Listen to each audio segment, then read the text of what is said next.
Hi everyone, my name is Richard Santoro, and I welcome you to Third and Zen, the YouTube channel where every week we are sharing a spiritual message to nourish ourselves, heart, mind, body, and soul. First, let me thank you for stopping by the channel. I hope you're doing well. I hope you're taking the time to find joy, find love, find healing, comfort, whatever it is you might need in your world right now. I hope you're taking the time to care for yourself, and I hope we're all taking the time to care for each other because we're all in this together, of course. Again, thanks for stopping by the channel and checking out the video. If you feel like liking the video, sharing the video, any of that stuff, subscribing, it does help to spread the word and all that. So again, thank you for being here. So why don't we take a nice breath?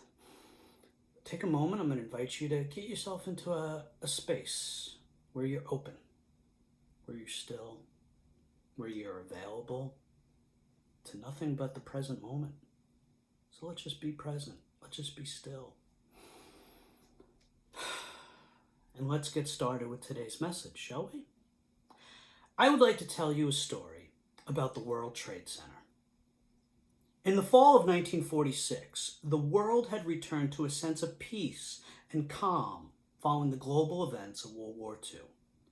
The country's leaders, businesses, and citizens of this world were busy putting the pieces back together and redefining and reinventing society for post-war life.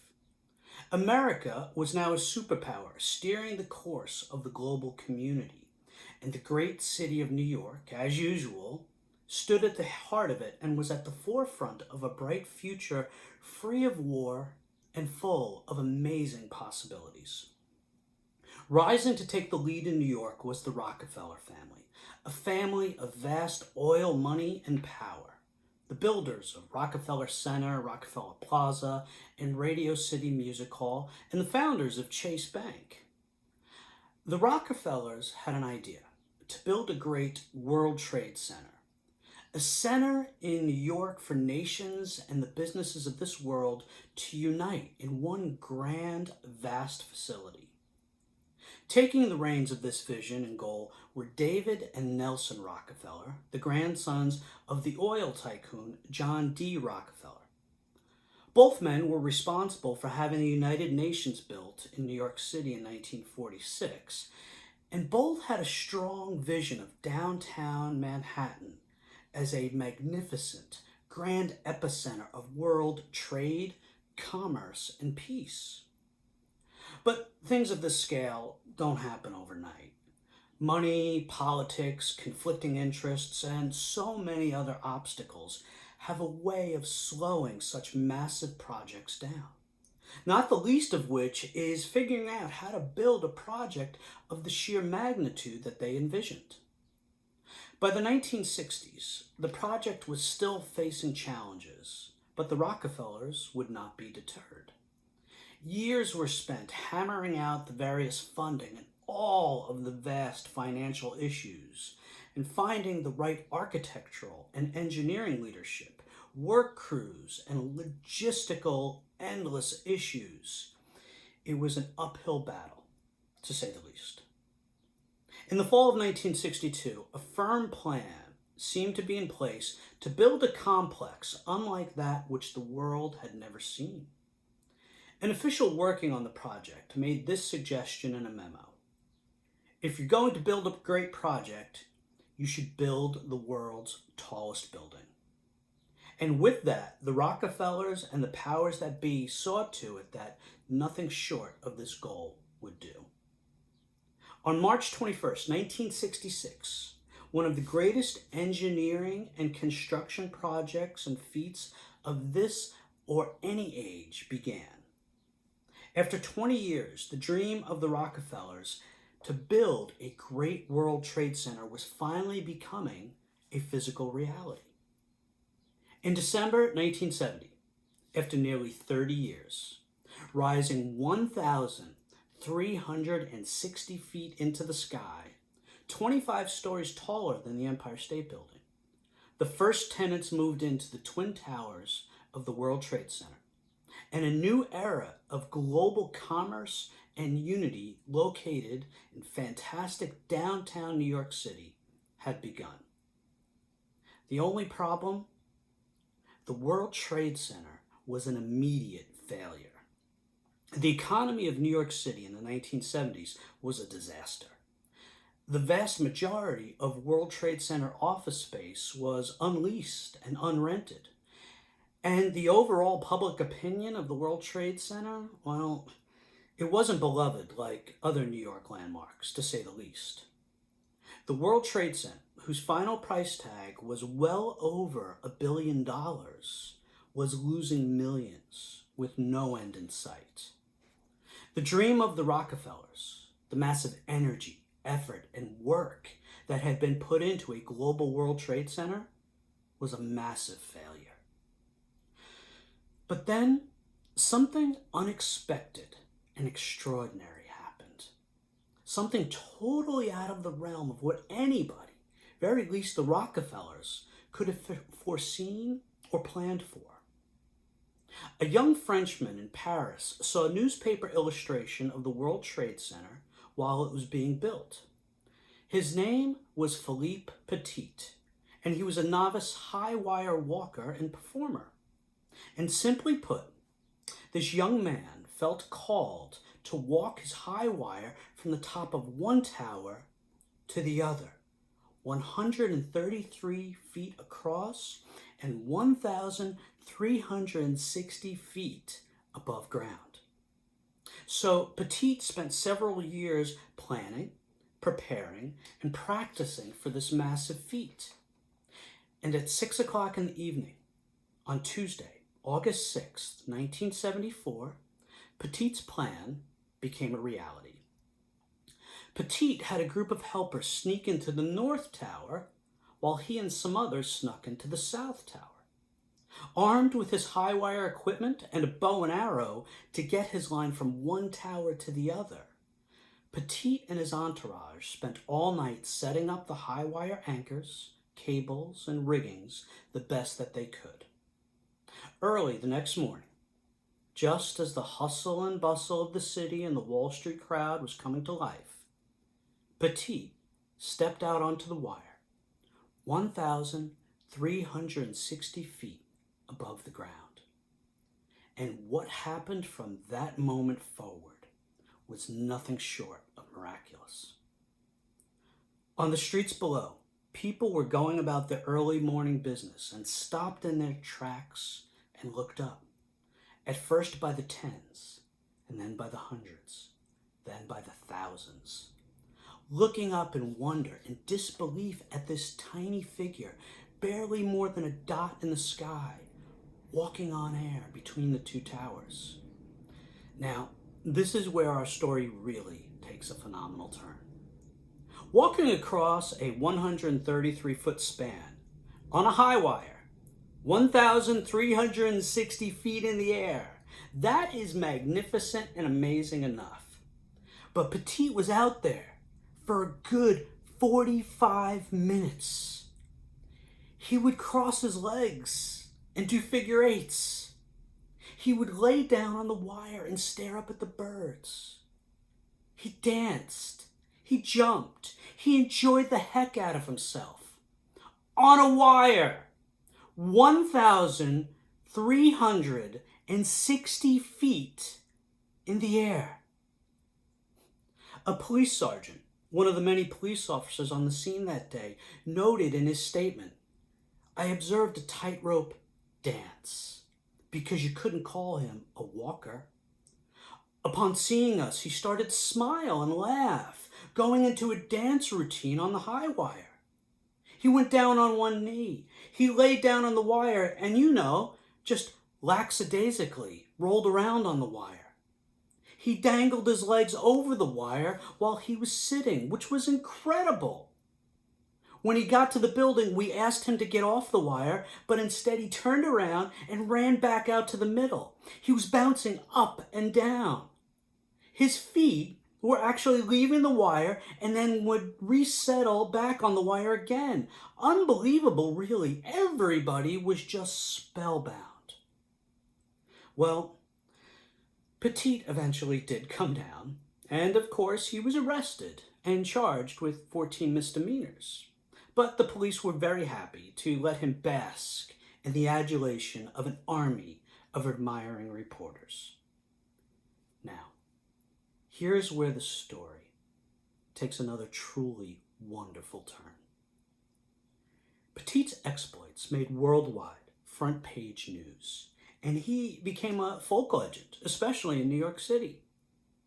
And thanks to the outpouring of public adoration for his performance and the intercession of the World Trade Center leadership, all of the charges were dropped, and Petit was sentenced to perform his high wire act for a group of children in Central Park. He became forever linked to the towers and was given a free lifetime pass to the observation deck and was asked to sign his name to a steel beam which overlooked the site of his fantastic dance above the clouds. But even more fantastic than that, Petit's act and performance swept through the life of the World Trade Center in New York City like a breath of fresh air. As author James Sanders puts it, Petit's walk through the clouds in August 1974 would mark a turning point not only for the towers, but in many ways for the city itself. From that day forward, the World Trade Center went from an abysmal failure to the epicenter of both the city and the global world that the Rockefellers had envisioned it to be. Tenants came, businesses flourished, public opinion changed, and the World Trade Center became the symbol of not only the city, but of its economic and social connection to citizens worldwide, exactly as the Rockefellers had hoped. People would see these same buildings completely different from that day forward, all thanks to the vision, perseverance, and hard work of the Rockefellers, and a breath of fresh air from a young Frenchman in the sky. Wonderful story, isn't it? So, where is our lesson in all of this? Where is the message for our souls? Well, I see 3 fruits of inspiration that we can gain from this story today. The first is the Rockefeller brothers. They had a global and universal vision. They had a vision and a dream to bring all of the nations together peacefully and coexisting in harmony. Let's be honest, that is a vision that Jesus could get on board with, and it's an inspiration that is just as relevant now as it was in Jesus' time, in post-World War II society, and in the tumultuous 1960s and 70s. A vision of unity among people and the hard work and persistence to make it happen. We could use a little of that today, couldn't we? The second bit of inspiration comes again for us from the Rockefellers and all of those who labored for decades to see this global dream come to be. Obviously, we can be inspired by their years of hard work, effort, and perseverance, but I think that there's a deeper lesson here. Sometimes we as individuals, or as a group or a community, sometimes we have wonderful dreams, goals, and visions. We can put in all the energy, effort, time, labor, hard work, and resources available to us, only to find that our vision has been created and is a total failure. Well, to say, stick it out, don't give up, it's a bit obvious and cliched, isn't it? I think that a deeper fruit to gain from this story is this. Sometimes, after all the effort and hard work is done, and there is nothing more that we can do, sometimes it takes the joy and spirit of somebody else to make our efforts a success. The hard work and vision of the Rockefellers needed the infusion of spirit and joy of Philippe Petit. At times, we are the ones to do all the hard work and need that one infusion of spirit. And at times, we can be that one infusion of spirit for others. There are many great causes that people are laboring for this very day, in which we can be that last bit of spirit to help it succeed. Now, the third fruit of inspiration that we can take from this story about the World Trade Center is almost too simple and obvious to state, but I'm going to do it anyway. The truth is, sometimes we just have to go out on a limb. You know, it's a funny thing about going out on a limb. It's a funny thing about having that kind of faith. The great Martin Luther King Jr. once said that faith is taking the first step, even when you don't see the whole staircase. Well, it's true, but faith is also more than that. Sometimes faith isn't just venturing into the unknown. Sometimes it can also be stepping out on that limb, that ledge, that high wire, 1,360 feet in the air, with a full view of the drop below us. Faith is stepping out there when we can see the danger below us, above us, all around us. Faith is stepping out on that high wire and trusting in God that it will not only be okay, but perhaps magnificent. We have all experienced those moments in our lives when we have had to have faith while not being able to see what our future holds, peering into the unknown. But who among us also hasn't had those moments when we could clearly see the risks and perils ahead of us, but we had to take a chance, step out on that limb, and trust? The Rockefellers, Philippe Petit, both taking a chance, stepping out on a limb, seeing the risks, seeing clearly the 1,360-foot drop below each step. That is magnificent faith and fruits of inspiration for all of us. Again, to recap, having a vision of global unity like the Rockefellers, putting in all the hard work we can as a group and as individuals, recognizing that sometimes we need the infusion of spirit from just one joyful, enthusiastic person to succeed. Recognizing that sometimes we need to be the infusion of spirit in the lives of others and the causes that are greater than ourselves. And never forgetting that oftentimes we just need to have faith and go out on a limb and not worry about that 1,360-foot drop below our every step on a high wire as we trust in God. The fruits of inspiration are woven throughout the story of the Rockefellers, Philippe Petit, and the World Trade Center. These fruits of inspiration are woven throughout the story of our greatest inspiration, Jesus. You know, I know that I said that I had three main fruits of inspiration for us to gain from this story, but I would like to close with one last fruit for us all. As you recall, I opened this message by stating that I would like to tell you a story about the World Trade Center. Would you be so kind as to just indulge me for a moment? I wonder if your immediate internal response was to think that I would be sharing a story relating to 9/11. That is a natural, understandable, and completely to be expected, and for many of us, very personal response. For us, the painful and monumentally tragic events from September 11th is now what we most closely associate with the World Trade Center. But I do hope that the story of the Rockefellers and Philippe Petit also serves as a reminder that there is a bigger and more wonderful picture to the World Trade Center. There's more to the story than that painful, tragic day. Yes, we must always remember, always respect, always commemorate those events in our hearts and in our lives as a community. But we must also remember the bigger, more glorious picture as well. We do not view the gospel story through the lens of the crucifixion only.